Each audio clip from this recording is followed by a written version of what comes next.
Assalamualaikum warahmatullahi wabarakatuh. Saudara-saudaraku rahimakumullah, marilah kita selalu bersyukur pada Allah SWT.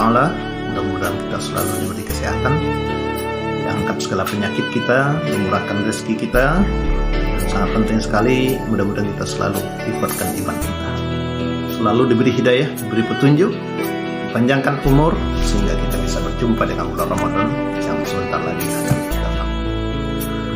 Saudara-saudaraku, berhubung bulan Ramadan sebentar lagi akan datang, maka mari kita sambut dengan hati yang senang, hati yang gembira, dan juga mari kita bersih-bersihkan diri kita, baik lahir maupun batin. Batinnya, karena bulan Ramadan adalah bulan yang suci, kita sucikan hati kita dari sifat-sifat kotor, sifat-sifat buruk, sifat-sifat tercela, sombong, takabur, ujub, iri, dengki, suuzon, hasud, dan bermusuhan, saling menghina, saling mencaci. Mari kita bersihkan dan mari kita saling bermaaf-maafan kalau ada permusuhan di antara kita, karena bulan Ramadan adalah bulan yang suci dan orang yang terbaik orang yang saling bermaafan. Kalau mencari orang yang tidak salah, tidak ada. Kita ini punya kesalahan, punya kekhilafan, tapi orang yang baik adalah orang yang saling bermaaf-maafan. Kemudian selanjutnya, memasuki bulan suci Ramadan ini perlu kita pelajari kembali hal-hal fikih yang berkaitan dengan Ramadan ini. Karena jangan sampai kita sudah berpuasa hanya dapat lapar dan haus saja. Sebagaimana kata Nabi, kan min shaimin laisa lahu ju'al atas. Berapa banyak orang berpuasa hanya dapat lapar dan haus saja. Karena salah satu penyebabnya karena kurangnya ilmu kita di dalam menjalankan ibadah puasa ini. Maka sehingga puasa kita bisa rusak, bisa puasa kita hapus, bisa puasa kita batal. Maka mari kita pelajari kembali. Nah, saudara-saudaraku, maka pada kesempatan ini ada beberapa hal yang kami sampaikan dengan puasa ini, karena banyak sekali apa itu puasa, apa saja yang pembagian-pembagian puasa, maupun syarat puasa, syarat wajib puasa, syarat sah puasa, yang membatalkan puasa, orang yang boleh tidak puasa, dan sunnah-sunnah yang dilakukan dalam bulan puasa, tingkatan puasa, tujuan puasa, banyak sekali fadilah puasa. Maka pada kesempatan hari ini akan kami sampaikan apa itu puasa. Puasa ialah syam, artinya menahan diri dari yang membatalkan puasa semenjak terbit fajar sampai terbenam matahari, dan dengan rukun syaratnya. Itulah puasa, menahan diri dari yang membatalkan puasa semenjak terbit fajar sampai terbenam matahari dengan syarat-syaratnya. Maka kalau kita pelajari dari fikih, yaitu untuk gampang menghafalnya, kami buat rukun atau syarat sah wajib, dan juga yang boleh nggak puasa, pembagian puasa, kami buat seperti waktu sholat.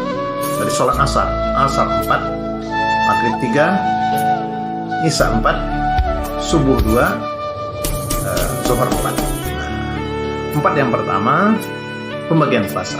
4 macam pembagian puasa. Pembagian puasa itu ada 4. 1, puasa sunat. Yang kedua, puasa wajib. Yang ketiga, puasa makruh. Yang keempat, puasa haram. Jadi 4 macam.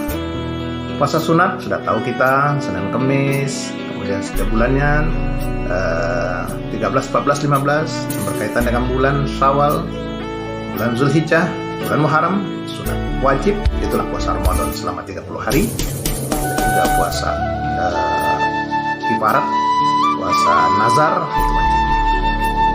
Sudah itu makruh itu puasa terus menerus, termasuk puasa akhir bulan Sa'ban.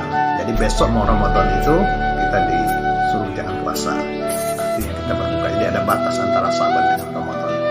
Nah, kemudian puasa haram. Jadi ada puasa itu haram. Puasa hari raya Idul Fitri itu haram, nggak boleh puasa. Hari raya Haji 10 Zulhijjah nggak boleh puasa. Dan hari Tasyrik tanggal 11, 12, 13 puasa haram. Itu pembagian puasa ada 4. Kemudian syarat wajib puasa ada 3. Yang pertama balik. Jadi anak-anak nggak wajib, tapi dianjurkan dari kecil kita suruh puasa. Balik, berakal, orang yang hilang akalnya tidak wajib puasa. Orang gila nggak wajib puasa. Jadi tidak kena hukum anak-anak orang gila, dan orang tidur. Jadi orang yang berakal. Yang ketiga yaitu kuat. Kalau nggak kuat, sudah tua sekali, lemah dia, kalau puasa nggak kuat dia tuh boleh nggak puasa, tapi diganti dengan fidyah. Nah itu 3 syarat wajib. Kemudian syarat sah puasa 4. Jadi 4, 3, 4. Syarat sah puasa itu yang pertama Islam lah sah puasanya. Yang kedua mumayyiz itu bisa membedakan yang baik dengan yang buruk, yang halal dengan yang haram. Itu mumayyiz. Yang ketiga tidak haid dan nifas, artinya suci. Syarat sahnya itu harus suci. Kalau nggak suci, kalau dia berhaid dan nggak sah puasanya. Suci dari haid dan nifas. Dan yang keempat, waktu yang sudah ditentukan. Bulan Ramadan, yaitulah 1 Ramadan sampai 30 Ramadan atau 29 Ramadan. Jadi waktu yang ditentukan yang boleh puasa. Karena ada waktu yang tidak boleh puasa yang kami sampaikan tadi. Hari Raya Haji, Hari Raya, Idul Fitri, dan Hari Tasyrik. Kemudian 4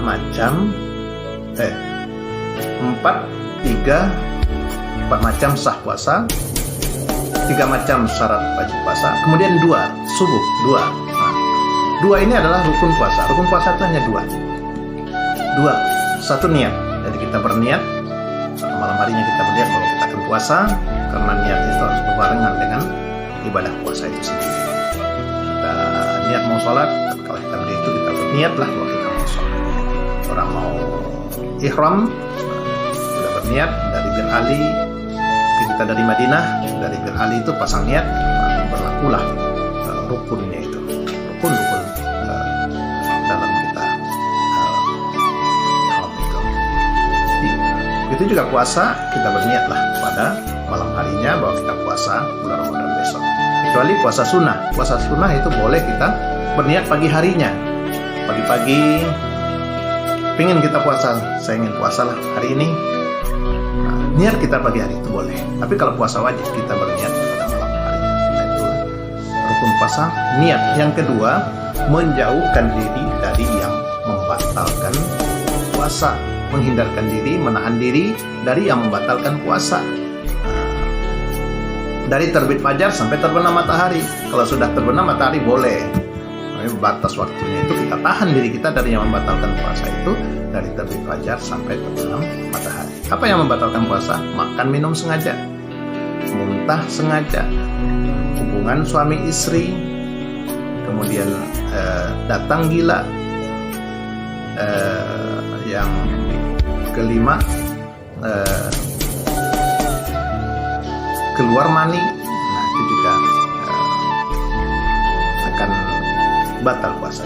Makan dan minum, habis itu muntah. Nah muntah dengan sengaja, hubungan suami istri, hilang akal, dan keluar mani. 5 ya, 6 kalau nggak salah itu 6. Datang gila, haid dan nifas. Datang haid dan nifas. Jadi ada 6 itu yang membatalkan puasa. Makan minum sengaja, muntah sengaja, hubungan suami istri, datang haid dan nifas, hilang akal, datang gila, kemudian yang ke-6 keluar mani. Nah, itu yang membatalkan puasa. Kemudian 4 yang boleh nggak puasa. Jadi tadi 4, 3, 4, 2, 4. Jadi 4 macam yang boleh nggak puasa. Boleh dia nggak puasa di bulan Ramadan ini. Siapakah yang 4 macam itu? Yang pertama, orang yang sudah tua, sudah lemah sekali, nggak kuat dia puasa, itu boleh nggak puasa. Nah, nanti dia dibayar fidyah, diganti dengan fidyah. Nggak kuat dia, udah lemah sekali karena udah tua. Nah, kemudian musafir, perjalanan jauh, 80 kilo sekian, sekian. Nah, perjalanan jauh, zaman Nabi naik unta ya, berjalan jauh. Kalau sekarang kita naik mobil sebentar sudah sampai ya. Habis itu yang boleh nggak puasa, orang dalam perjalanan, orang yang sudah tua, orang yang sakit parah. Kalau dia puasa bertambah sakitnya, tambah parah dia, itu boleh. Tapi benar-benar benar-benar bertambah sakit, tambah parah dia, boleh. Tapi kebanyakan juga orang malah puasa sembuh dia karena dia teratur, makanya malah sembuh. Dan banyak penyakit-penyakit itu sembuh karena dia berpuasa. Kemudian orang hamil itu juga boleh tidak puasa. Dia fidyah dan diganti pada bulan lainnya. Kalau orang tua itu dibayar fidyah. Kalau orang sakit nanti diganti kalau dia sudah sembuh sakitnya. Nah, ini saja saudara-saudaraku berkaitan dengan puasa. Jadi gampang hafalnya 4, 3, 4, 2, 4.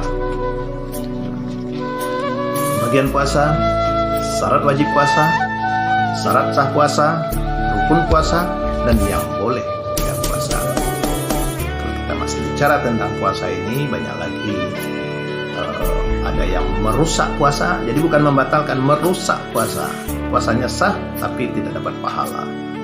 Ada tingkatan puasa, ada 3 tingkatan puasa.